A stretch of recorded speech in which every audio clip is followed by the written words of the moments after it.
Albert, it's almost 30 years since your last German tour. Now it's the first one again. How is it going?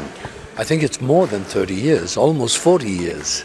I think my last one was in the early 70s, but it's going well. It's really, I'm amazed. I'm amazed at the people, how they remember.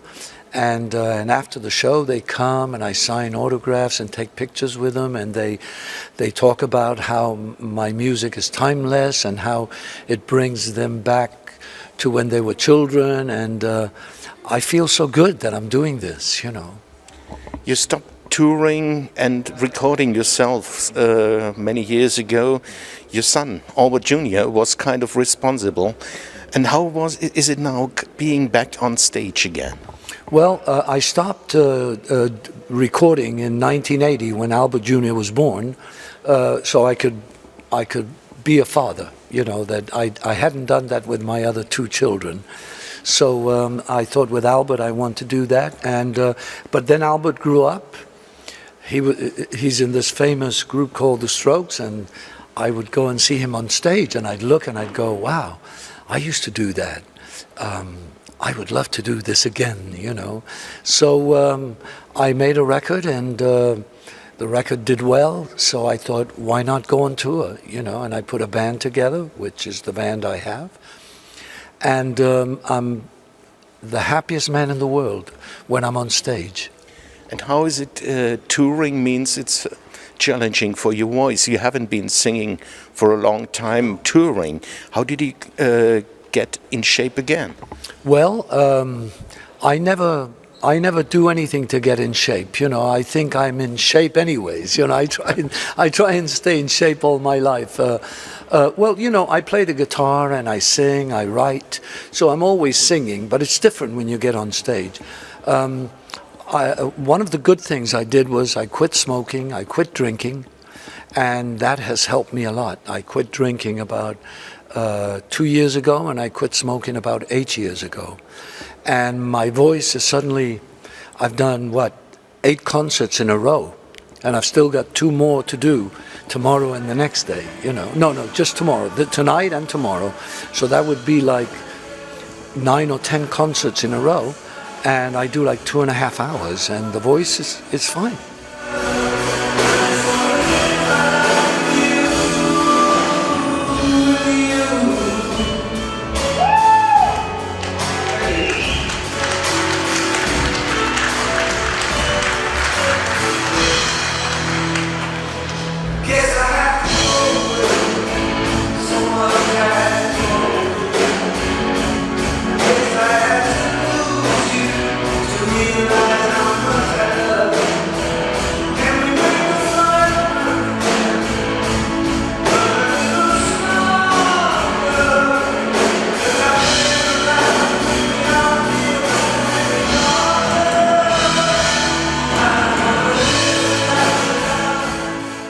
I think it must have been a real difficult task to choose the songs for the concert. You have so many. It's very difficult, but I put together about 35 songs, and we do about 28, 29, and then I ask the people to challenge me. So usually I do about 35 because they ask me, I don't know, these are the good old days, or when I'm gone, or for the peace of all mankind, or something that I don't have in my repertoire. So I do it just with my acoustic guitar, if I remember it. Sometimes I don't remember it. You mentioned the album, there was Legend. You did Legend 2. You recorded the songs you had written for other people. I think you must have had the same problem choosing the songs. Yes, of course. For the albums, I had the same problems. But, you leave some of them out. There's nothing you can do. I'm not going to do a Legend 3, so the next record that I do will either be a live album or new songs, or maybe songs that are not so well known from my albums that I still think are hit songs, things like Smoky Factory Blues, things like New York City, Here I Come, some things that I feel that the people would love. You're living in Spain? No. Not? In Los Angeles? In Los Angeles. I am in Spain because it's the warmest place to be while I'm touring in Europe. Because if you're in England, it's cold, and if you're in Germany, it's cold. Now it isn't cold, but I mean, usually it is, you know. So I chose Spain also because close to Gibraltar, so my mother is there, who's 93, so at least when I go back, I see my mother, you know, which is important, you know. Mentioning Gibraltar, you have grown up there.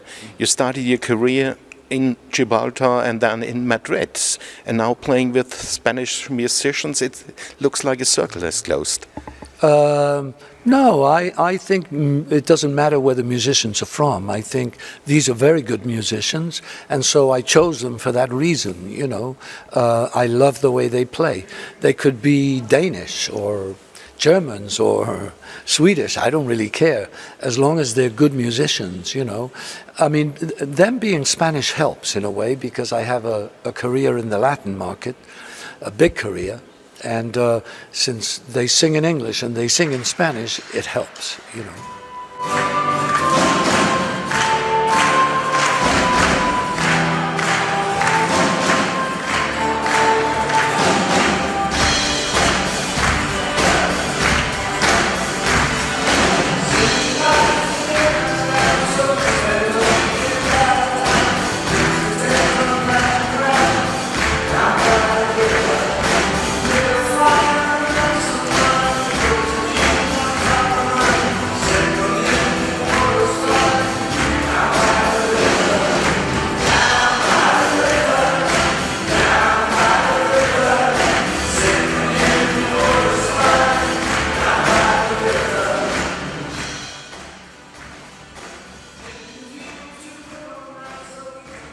Listening to your songs, there's one thing I think many people appreciate.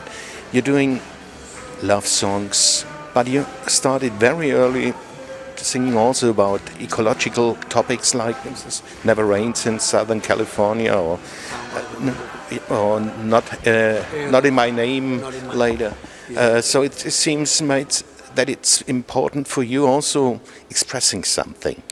Yeah, I like stories, you know, I like to tell stories. I mean, Down by the River was my first single as an artist, you know, on CBS in 1972, before It Never Rains. And I wrote that song because I saw so much pollution in Los Angeles that I thought, what a good idea to make the people aware about pollution, you know. So before anybody was thinking green, I was thinking green, you know, and if I ever see Al Gore, I will tell him that. Right, last question, Norbert, concerning Germany. You've been here, especially in the 70s, very often. Any special memory, any event or accident or whatever you could tell us? No, I think Germany has always been like a second home for me, you know, in the music industry, you know. It's always been a country that has appreciated my music, that has appreciated my singing, and I feel loved. Whenever I come to Germany, I feel that the people, they love me, you know, and there's nothing more beautiful for a person than to be in a place where you're loved, you know. So I feel very much at home when I'm here. Unfortunately, I never learned the language, which I should have done when I was younger, because now I'm too old to remember, you know. But Germany is probably one of the most important markets that I've ever had in my career, you know, and it still is, and hopefully it will be for a long time. Okay, one more last question. Yeah. You've had your own hits, but there are so many songs that you wrote that other people were successful with. How was it living in the shadow of your songs and the chart success of other people?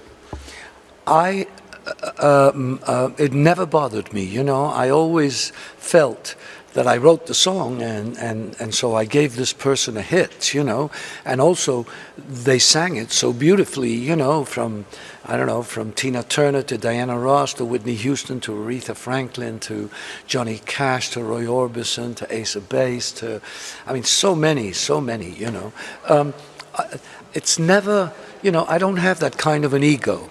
I'm sure I've got an ego, but not that kind of an ego. You know, my ego is probably more, let's do things right, you know, rather than I want to be in the limelight, you know. No, it doesn't matter to me, you know. I really love the fact that I can write songs for other people, I can write them for myself, and then my concerts are based on the stories I can tell about the songs and the people I've worked with and the people that have sung my songs, and also about myself and what happened to me in my life, you know.